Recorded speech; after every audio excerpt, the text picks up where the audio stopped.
Okay, let's go ahead and get started. Thank you everyone for joining us today. This webinar is kind of meant more as a check-in to see how everybody's doing with the application process and to answer any questions that you might have with the application. It does look like we have some new people on here that may not have been part of our previous webinars. So would it be helpful for everybody if we ran through our presentation and reviewed the slides again? If you want to show with a raise of hands. A little hand icon. Okay, great. Christy's going to present today, and Christy, I have the slides up. I'll share my screen. And let's go ahead and get started. Hi, everyone. I'm Christy Short with the Division of Agriculture, and I am here to present the Resilient Food Systems Infrastructure Program for you. We love to just call it RFSI because that's a mouthful. Next. So the funding source for this grant is $420 million from the American Rescue Plan, and it will be awarded to all the states and territories, and it has. Alaska has received approximately $2.2 million. Then it goes through USDA AMS. They award and fund the U.S. State Department of Agriculture. We're a division, so we're the grantee. And then the State Departments of Agriculture, or divisions, award the funds through a competitive grant process for sub-grant awardees. So that's you guys. Next.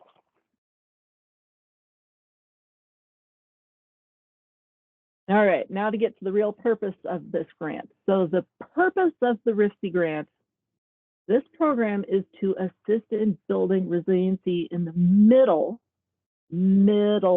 of the food supply chain by strengthening local and regional food systems, creating more diverse local and regional product options, increasing economic opportunities for communities, and opening new revenue streams for producers.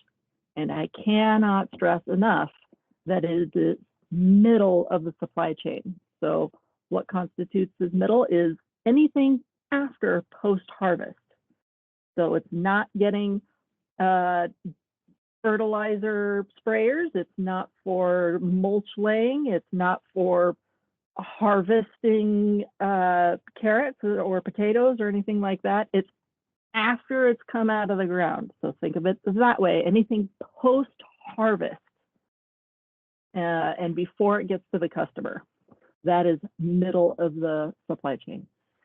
So it is targeted for processing and aggregation / distribution stages of the food supply chain. That is that middle part right there. And this grant has two types of projects available. One is the Simplified Equipment Only project, and the other is an infrastructure grant. All right, next. So, qualifying product. What qualifies for this? So, specialty crops for human consumption, dairy, grains for human consumption, aquaculture, other food products for human consumption. See the pattern there? Anything for human consumption. This is not for pet food or any feed and grain for livestock, animals. What does not qualify? Any meat, poultry, grain not for human consumption or floriculture projects. Next.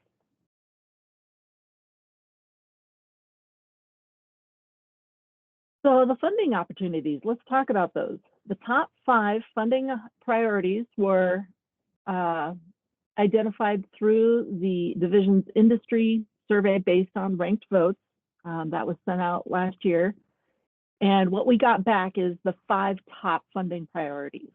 People really wanted to see us, number 1, expanding processing capabilities, including adding product types, increasing production volumes, and supporting new wholesale or retail product lines.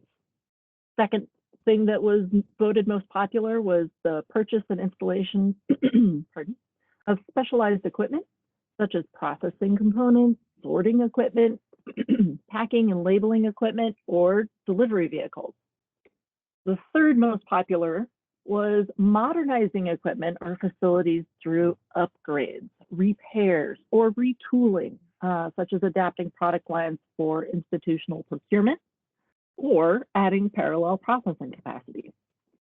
The next one was increasing storage space, so including cold storage. We know we are in Alaska, but yes, we still need to have cold storage. And number 5, construction of a new facility. So those were the top 5 funding priorities that were identified through our survey. Next.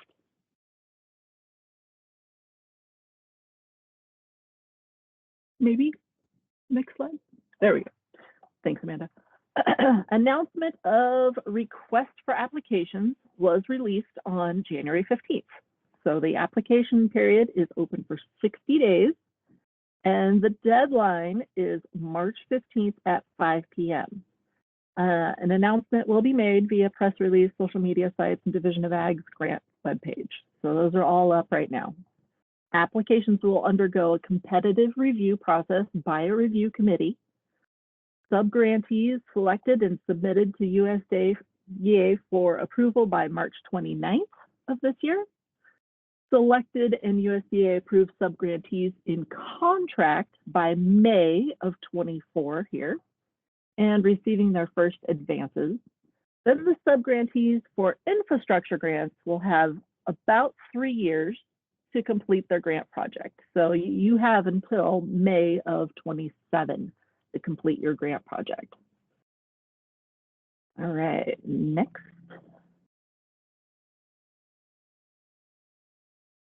Now for these simplified equipment only projects, these grant projects are between the amounts of $10,000 minimum and $100,000 maximum for equipment only purchases. So this is a fixed price grant, and its awarded amount will be equal to the cost of the equipment up to $100,000, but that is including freight, so that's a big deal.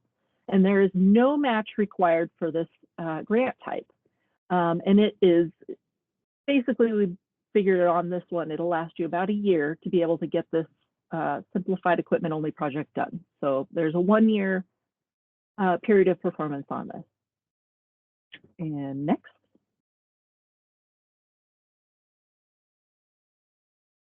The infrastructure grant, that one's a little more complicated. So that is a minimum of $100,000. There is a 3-year grant performance period, like we stated before. Applicants must submit evidence that critical resources and infrastructure necessary to support the initiation and completion of a project are already in place. And we do have a template for that. And now there is a match requirement of 50% of the total proposed project cost. And we'll go over that a little later in detail. The exception is those who qualify for the reduced match as historically underserved farmers and ranchers, or for those businesses that qualify under the SBA categories, the match can be reduced to 25%. So that will become important to some of you later. Next slide, please.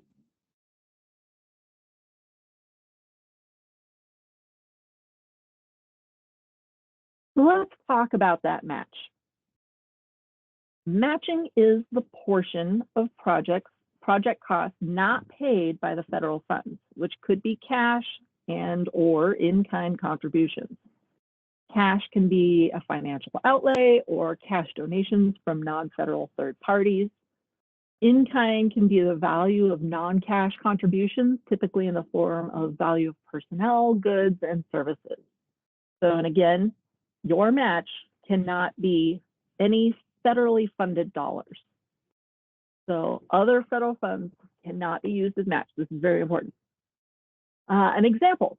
So your total project amount is $200,000, and you request $100,000 for the infrastructure grant, and you have to match or cost share $100,000, so 50%. Now, if you were going to be doing just, if you qualified with SBA under the 25% rule and your total project amount is $200,000, what would your match be? It would be $50,000. So only 25% of the $200,000. All right, and let's go to the next slide, please. Who are our eligible applicants? So we've got agricultural producers and processors, or groups of agricultural producers and processors, nonprofit organizations, local governments, tribal governments, institutions such as schools, universities, or hospitals, bringing producers together to establish a cooperative or shared infrastructure or invest in equipment that will benefit multiple producers. All entities must be operating in the middle of the supply chain activities such as processing, aggregation, or distribution of a targeted agricultural product. That's that middle of the supply chain again, guys. All right, next.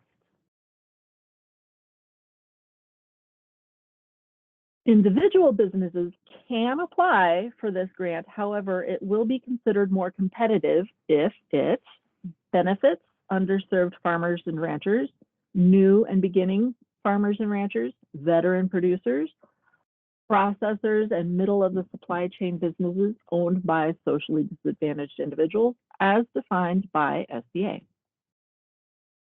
Projects that offer family supporting job quality and treatment, safety of workers, focus on small and medium-sized enterprises that add options and choices for consumers and producers. The value-added products is what we're talking about. Demonstrate local support underserved communities, are submitted by cooperative, farmer, and worker-owned enterprises. And then the third one, states may prioritize specific markets such as institutions, retail, food hubs, aggregators, wholesalers, and distributors, and or market channels that respond to food access challenges in the state. All right, and next slide, please.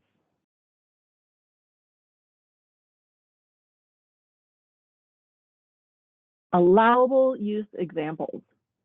On-farm post-harvest processing, preservation, and storage, cold storage.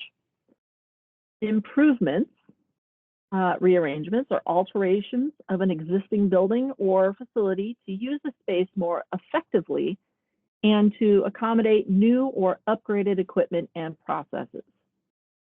Construction of new buildings or structural changes to an existing building facility, resulting in square footage expansion or requiring changes to that building's floor, foundation, and exterior or load-bearing walls.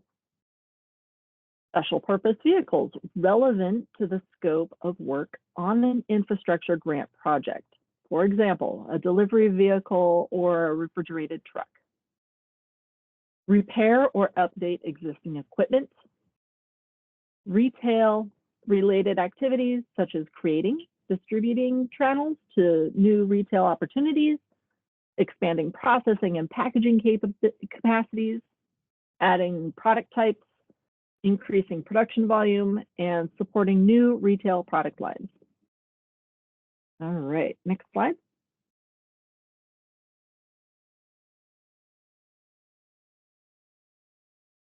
Some more examples of allowable activities: training on the use of equipment purchased under the grant, hiring term-limited personnel to assist with project implementation, analyzing potential facility upgrades and changes that meet regulatory requirements, obtaining design and or architecture services, and planning for your hazard analysis critical control points or other food safety or worker safety measures.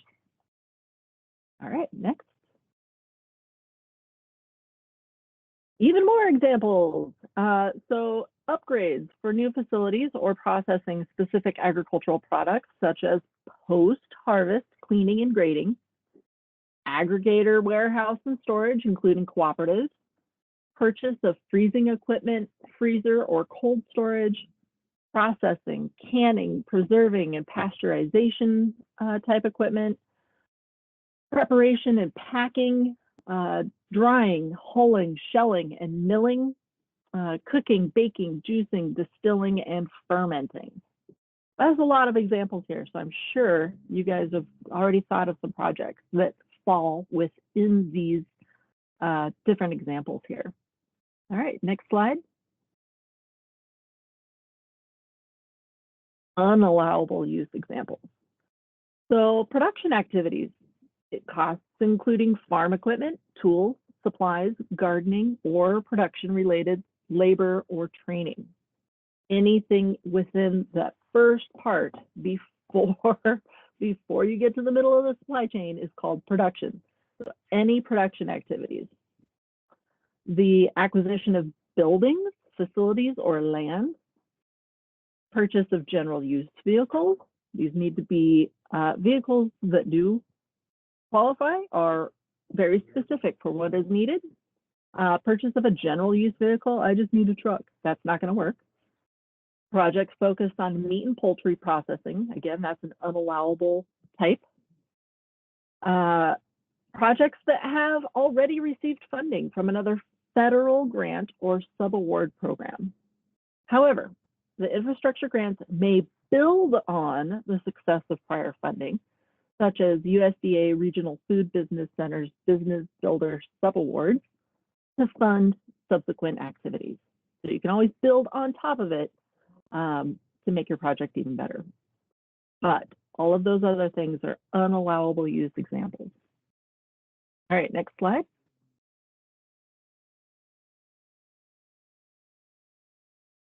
And if you have any questions, screenshot this. We would love to hear from you if you have any questions. And there are fact sheets, definitions, all of that fun stuff. And I know we just kept saying meat and poultry is not accepted, but if you do have a meat and poultry type project that you just really want to get done, there are other grant opportunities. So we're pointing you in the right direction for that. Okay, and at this point, I'm going to give the chair back to Amanda. Amanda, go ahead and take control. Thank you, Christy. So I'm going to leave this up for a moment so you can copy down these links in the email, but I wanted to check in and see if anybody has any questions at this point. You can use your mics.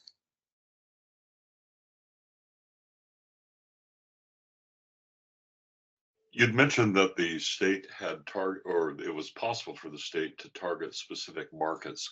Has Alaska targeted specific markets? We've not selected any one target market that we want to focus on, because we really need infrastructure in all areas. So we're not picking one particular commodity over another, or one area of Alaska over another. So on our request for applications, we kind of give a scoring breakdown of how the applications are going to be evaluated. And it's, going to be kind of based off of like what Christy was presenting earlier, because you can't apply as an individual business, but, you're going to get additional points depending on, how many beneficiaries there are for your project, and other factors like that will help make your application more competitive. Thank you. Yep. Hey, Mandy, Marty Matiba, Alaska Food Company.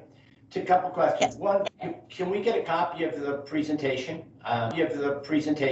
And then two is, I want to make sure I'm correct, that a veteran-owned organization is 25% match. Is that correct? Yes, you qualify as the reduced match. Okay. Yep. And the presentation slides are available on our website, on our grant page. Okay, thank you very much. No problem.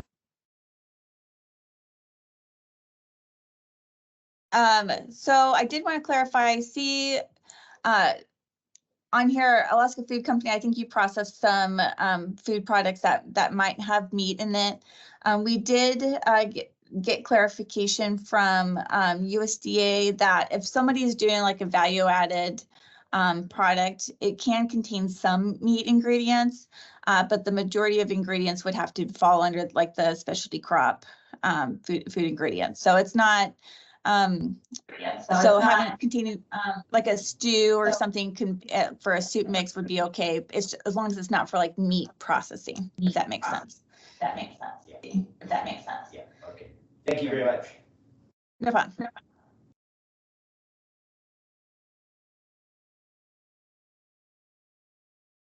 Some pretty common questions that we've gotten a lot of questions on the simplified equipment only projects. So I just wanted to kind of talk about that for another moment. For people, you might be wanting to purchase like multiple pieces of equipment, like if you're putting in an assembly line for product processing or for packaging, and that might require, you know, multiple pieces of equipment. That is fine to apply for under the same equipment only application, as long as it's all within the same project scope. And the equipment, the individual pieces of equipment can be less than the 10,000. That's the minimum for the request, but the total of the equipment would have to total at least $10,000, and it can't exceed 100,000. The multiple pieces of equipment would also have to be purchased all at the same time. So have the same acquisition date. So like if you were putting in an assembly line for processing or for labeling, that can be the same application. But if you wanted to do like a piece of equipment for like freeze drying, and then you also wanted to have a delivery vehicle, those would be considered two different project scopes, and then that would be two different equipment applications, if that makes sense. So, so can we apply for both? You cannot apply for both an equipment project and an infrastructure project. That's per USDA. So you'd have to select one or the other because the infrastructure project does allow you to also purchase equipment under that grant application. But if you could submit more than one application for an equipment only grant. Can't blame us for trying. Yep. Nope. We get that question a lot. So, yep. But if you need multiple pieces of equipment and you might have to be like doing a building addition or something, or have like assembly costs and then training costs on that equipment, that then might start falling under, that would then fall under the infrastructure grant. So in that case, that would be more appropriate. Even though the majority of the grant probably qualifies for the equipment, you're doing all those additional components that would then become a infrastructure, because the simplified equipment only grants are really just supposed to be for the fixed cost of the equipment. And that can include freight. And that's another question that we got. Somebody is wanting to purchase a piece of equipment and get it shipped up here, but they're kind of remote Alaska, and it's going to have to come up by barge.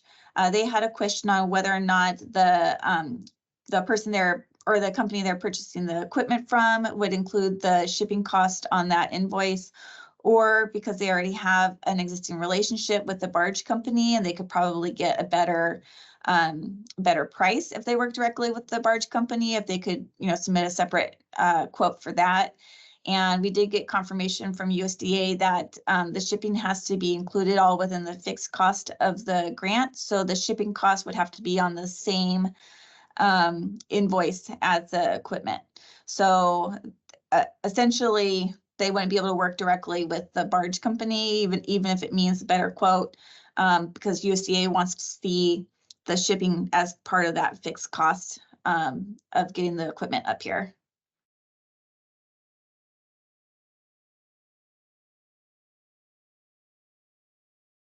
So documentation for the simplified equipment only projects, you have to make sure with the application that you include contracts, catalog pricing or binding quotes or invoices. Again, that would need to include the cost of the freight and delivery and installation in the same quote. and also if you're providing any critical infrastructure for the equipment, such as the building that the equipment's going to go in, make sure that you complete that critical infrastructure template as well when you submit your equipment only project. And then on the resilient food systems, there are additional templates for that as well, including the critical infrastructure, and then the match requirements. And there's a couple additional templates for that as well. And we did, USDA did inform us that on the infrastructure projects, the states will have to complete an environmental review prior to selecting the grants to be funded. And so they're in the process of giving us instruction on what they want to see in the environmental reviews right now, because the infrastructure projects all have to follow the NEPA requirements. Did you have a question? Yeah, Mandy, it's Marty again. Match, could it be money that we've already invested, or does it have to be new money for this for project? Yeah, it has to be associated with the project. Yeah, so it'd have to be, new with the project. It can't be like a prior investment. It could be in kind, like a consultation or personnel. You could also use the value of your building as, to help meet the match. So you'd have to, do a fair market value assessment, but you can only use the portion of the building that's going to be doing the project and the product processing, middle of the supply chain activity.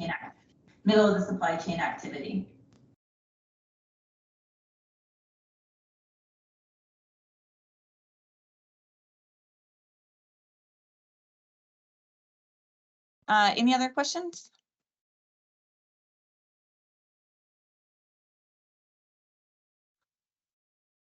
Does anyone need us to go over the application documents themselves, or are those kind of straightforward?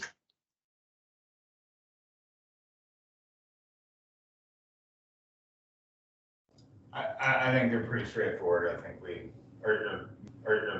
think speaking for us, I think we got a handle on it. Okay.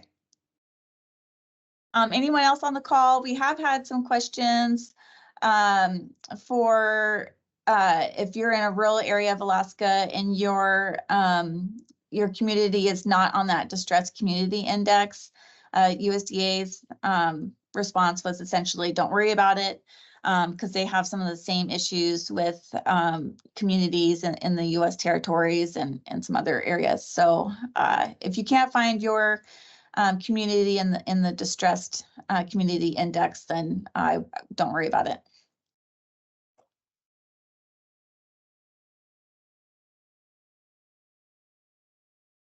Trent, I saw that you had a question about supporting organizations. What did you mean by that?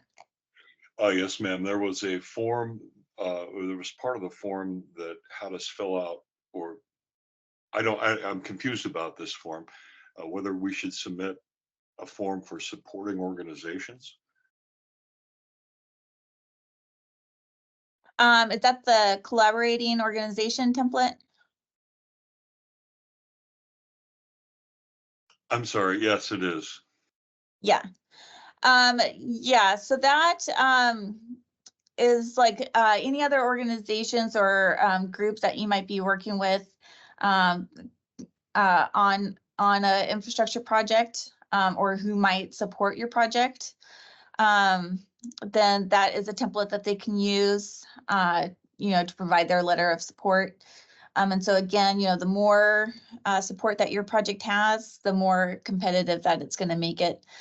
So that's, if there's any other like partner agencies or any other groups that you're working with, this is just a kind of pre-formatted template that they can use. Thank you. Yep. And I think I saw another question.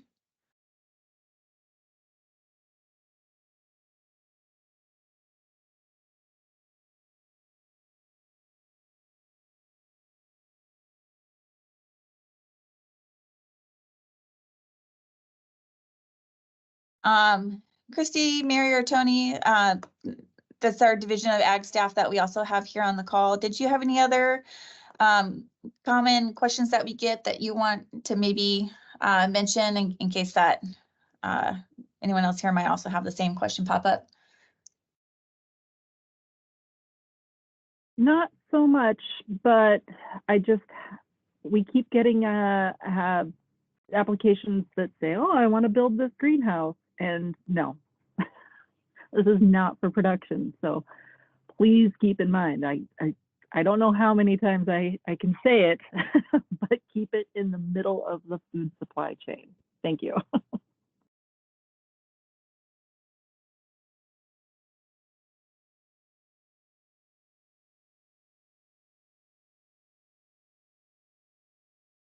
Hey, I just want to thank you guys for your time and appreciate the information. And the presentation. And yeah, no more questions. So you all have a great day. It's sunny outside, and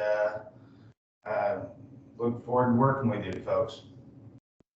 Thank you so much. We appreciate your time too. Yeah, Yeah, thank you guys for showing up. Yeah, thank you for joining. We are really excited about this grant opportunity through USDA, and we're really excited to see the applications and projects that come through. So thank you for joining us. And if you have any questions, please do not hesitate to reach out to us. We're here to help you through this process.